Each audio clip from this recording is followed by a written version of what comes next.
के जब काऊ ब्याह होवे को आए जब तक उनकी चलेगी तब तक ब्याह नहीं होनी तुम्हारे लागू। एक गांव में एक व्यक्ति रहता था, वैसे तो कुछ और नाम था, लेकिन लोगों ने देखा कि ये कभी काम बनने ही नहीं देता है, तो उसका नाम रख दिया बिगाड़ानंद।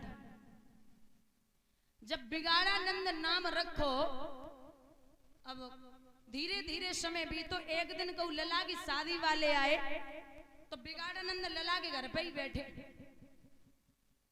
लड़की वाले आए, देखो बैठे थे, तो लला के पिता ने जवाब दो, एक काम करो बेटा, चाचा बैठे, बिगाड़ानंद इनसे कहो कि अबे निकल जाए, 2 घंटा बाद आए जाए। तो बिगाड़ानंद के चरण स्पर्श करे, बोले जाओ चाचा 2 घंटा बाद आ जाइयो। बेहू बड़े चालाक, लला की पीठ में हाथ रख के बोले खूब खुश रहो लला, और जो तुम्हें मिर्गी की बीमारी आती थी वो जल्दी ठीक हो जावे। अब जब बताओ मिर्गी की बीमारी, जहां लड़की वाले बैठे हुए हैं, वे ब्याह कर सकते, निकल गए, चुपचाप निकल ले। कुछ दिन बाद बिगाड़ानंद की तबीयत खराब भई, तो बुजुर्ग बोले गांव के चलो भैया देख लो, अब हमें तो लग रही बचेंगे ना।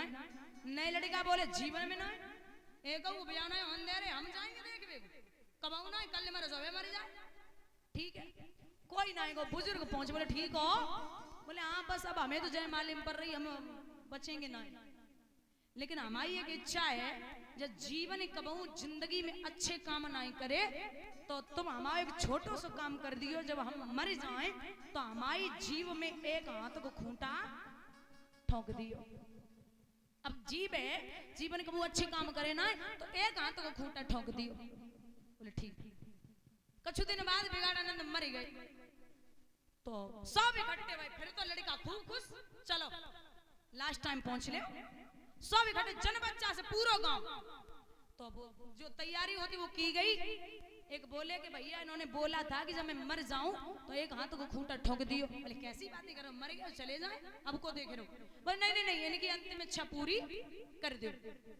अब एक हाथ को खूंटा आओ मुंह में ठोक दियो। अब जब कपड़ा डालोगे तो दूर से कुछ दिखाई दिया, कुछ है जा रहे थे वैसे ही अर्थी लेके पूरा गांव, तो पीछे तो बोलते भाई जा रहे, आगे से पुलिस की गाड़ी आ रही। तो पुलिस वाले बोले व्यक्ति तो मर गया, लेकिन ये सामने से महसूस क्या हो रहा है। बोले रुको, हाँ साहब बोलो, अर्थी नीचे उतारो। तो नीचे अर्थी रख ले। बोले ये कौन है? बोले साहब जी हमारे गांव के बिगाड़ानंद थे, जीवन में इनने कबू अच्छे काम नहीं करे, अब जे जब मरे थे बात से पहले कह के गए कि हमारे मुंह में खूंटा गाड़ दियो, तो हमने ठोक दो। अच्छा, पुलिस वाले बोले तुमने मार दो, हमें पता जाने जिंदगी में अच्छे काम नहीं करे, तुमने सबने मिलके मार दो। अरे बोले साहब कैसी बातें कर रहे हो, मेरी गलती नहीं है, इन्होंने बोला था वही मैंने किया। पुलिस वाले बोले अपराधी कबू कहा तुमने अपराध करो, चलो उठाओ सबे, पूरे जन बच्चा से सब जेल में। अब कोई तो हंस रहा, कोई रो रहा, बोले भैया मत जेल में डाल के। बोलिए गोविंद भगवान की। जो बिगाड़ने वाले हो तो कबू सुधरवे वाले नहीं है। दादा का उच्चगिला ने जाए कि मैया सूरज सो कही है कि वो आपका बेटा जमीन पे खड़ा और वो सौत का लड़का ऊपर बैठा है। नागिन सी फुंकारती हुई पहुंची, बोले चल दूर खड़ा हो, अरे नीच किसके मुकाबले आया है, अक्ल है कहां तुम्हारी, भूप सिर पर ये गधा चढ़ाया है। और ये हमारे परम श्रद्धेय बड़े भ्राता जी विनय भैया, लालू भैया, कन्हैया और नाम पता है किसी? विवेक भैया, हाँ सिवेक, ठीक, और विपिन, और कोई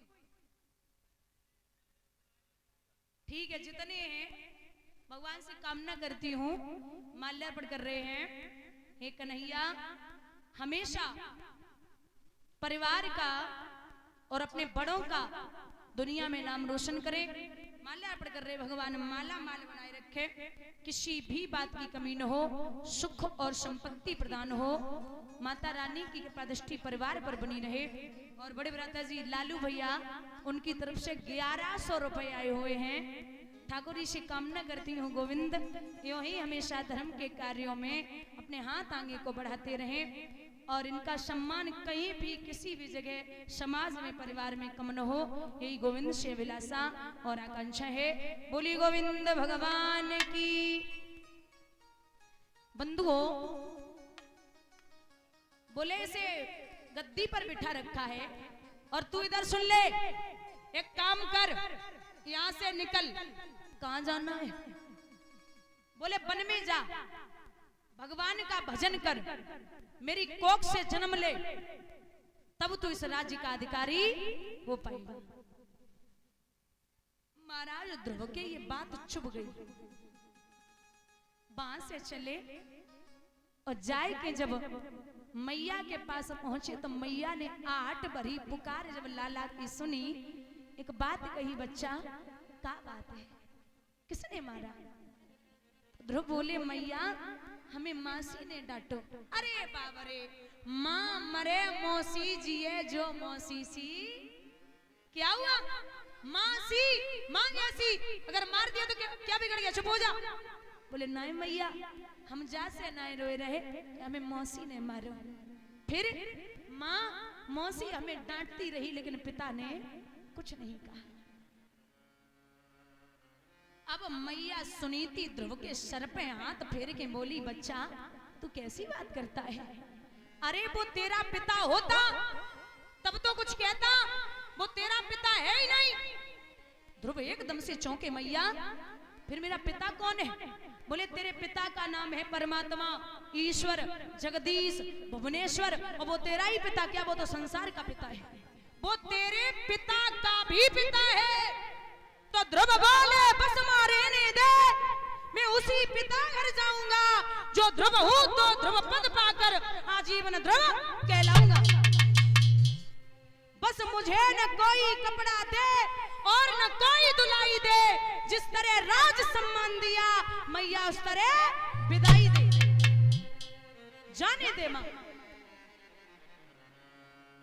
एक कहावत है माताओं, जाए भूत पकड़ ले ना, भूत जाए भूत पकड़ ले, बाको इलाज है, भगत ठीक कर सकते हैं, लेकिन जाए जो यशोदा को पूत पकड़ ले, बाको इलाज नहीं।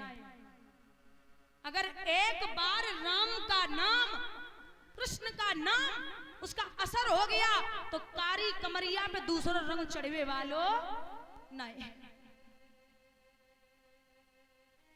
यहां तक एक रामचरितमानस से उदाहरण आता है कि जिस समय प्रभु लंका पर विजय प्राप्त करने के लिए जा रहे थे तो वहां पर पत्थरों पर्वतों की जरूरत पड़ी, तो बानर बड़े उपद्रवी होते। बंदरों ने पता नहीं क्या दिमाग में आया, बड़े बड़े पत्थर उठाए और उठा करके बोले मैं इस पर राम का नाम लिखूंगा और राम का नाम लिख के पानी में डालूंगा। अगर ये तैर गए तो राम के नाम में शक्ति है, और अगर नहीं तैरे डूब गए तो राम के नाम में शक्ति नहीं है। अब आप इतने यहाँ लोग बैठे हो, जब बताओ अगर पानी में तो छोटो सा कंकड़ डालो तो वो तैर सकते हो? कंकड़ कभी नहीं। इतने बड़े बड़े से पत्थर राम का नाम लिख के जब पानी में डाले, अरे बुजुर्गों ऐसी कृपा है, वो पत्थर पानी में तैरने लगे। ये खबर रावण को पता चली कि राम के नाम से पत्थर तैर जाते हैं, तो बोले ये कोई बड़ी बात है, लाओ एक पत्थर, उस पे मेरा नाम लिखो और उसे पानी में डालो, वो भी तैर जाएगा। रावण ने बड़ा सा पत्थर मंगाया और जैसे ही बड़ो सो पत्थर आयो, बापे रावण ने अपना नाम लिखो। माताओं जैसे ही पानी में डालो, पता है क्या हुआ? तैर गया पत्थर, मैया वो तैर गया और जैसे ही पत्थर तैरो लोग अचंभित हो गए, बोले ये तो राम की बराबरी कर सकता है, इसके नाम से पत्थर तैर जाते हैं। लेकिन दादा वो पत्थर रावण के नाम से ना है। रावण ने जब अपना नाम लिखा था तो पत्थर के पास जाकर के कहा कि तुझे राम की सौगंध है, अगर तू डूब गया, तुझे राम की सौगंध है। तो भगवान की कसम से तैरा है, रावण के नाम से नहीं। बोलिए गोविंद भगवान की। यहां ध्रुव चलतुर लिखा भी है, जरा तारों से तारे मिला